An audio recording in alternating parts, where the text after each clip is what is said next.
AFCON 2023 and Zambia. Chipolopolo have lost 1-0 to the Atlas Lions, the team that's ranked number 1 in Africa. And with that, Chipolopolo are out of AFCON 2023 and finish on 2 points.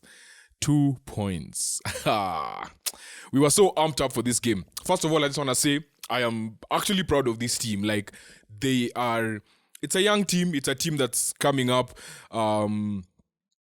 The reason why I'm proud of them is because 2 games. The last game against Tanzania when they were 1-0 down with 10 men and they managed to come back and actually salvage a draw. And this game, because when Morocco went up 1-0, it looked like this game was going to end 4 or 5 because Morocco were relentless. Like, the pressure was relentless. We got away with a few challenges in the D when Morocco kept on charging at us. Musonda, the defender Musonda, had very close calls, like on several occasions. But he did well. He actually did quite well. I think Lamek Banda was one of the better players on the field. Patson Daka had his moments, but there were times when he realized that thing of playing the ball, having the ball in his feet for too long was not working for him, and he was letting the ball go out early.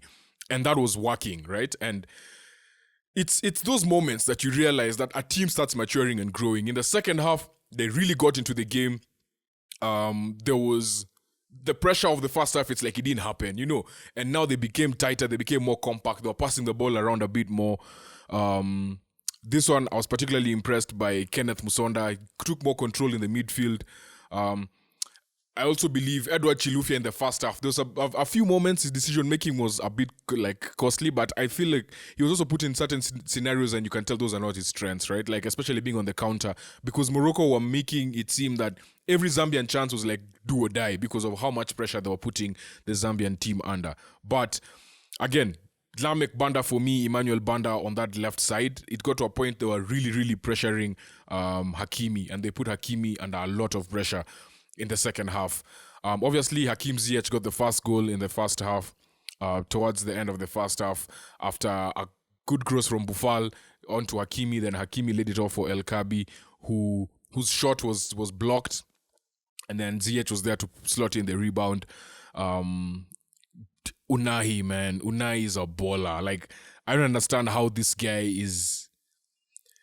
I mean, you don't have to play for the big teams for us to know you're a baller, but I don't understand why even after the World Cup, January last year, no one went in for him. During the summer, no big team went in for him because this man is a game changer. He can really change the fortunes of many teams. He can make a team that's on the verge of contending a serious contender. He can make a team that's building around youth, trying to come up, make them actually a solid team.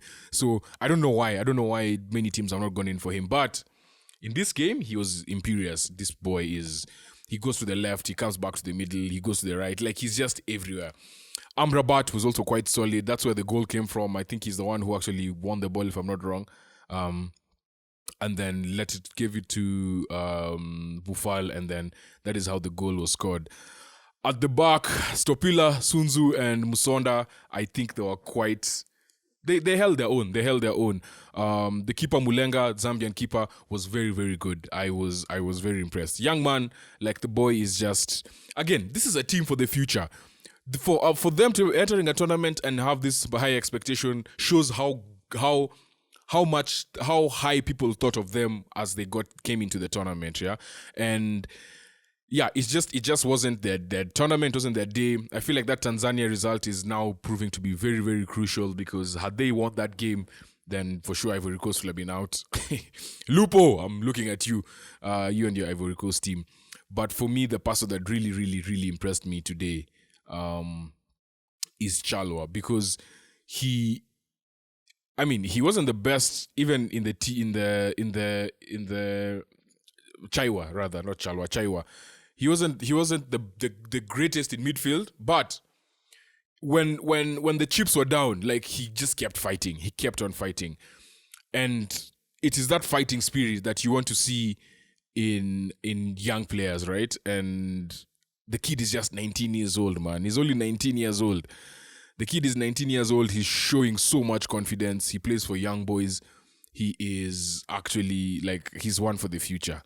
this team is building for the future. It's actually really building for the future. And I really wanted that win. But Morocco just proved why they're the best in Africa. They were just, it was just effortless for them. Attacking for them was just effortless. Whereas for Zambia, first half they were just under so much pressure. Second half is when it's like they kind of just let go and said, let's just play. Let's defend better and let's just play football. And they really came into their own in the second half. And I think they proved a lot. They showed me a lot in the second half. So I'm quite impressed by this Zambian team. Very unfortunate they didn't make it the round of 16, but it's a good way to build. It's a good place to build from. Like I'm happy. It's a good team. So looking at Group F. So Group F ends with Morocco at the top. Obviously, had this game been won by Zambia, or had they even gotten a draw, that have knocked out Ivory Coast. They finished in third place with 2 points, which means they then became the worst of the number threes, right? Ghana were in fifth place, and then obviously Guinea, Namibia, Mauritania, and Cote d'Ivoire just sneaking into the round of 16. DR Congo are also finished second in this group. Zambia finished third, and Tanzania finished fourth. But Zambians, take pride in your team. Your team did well.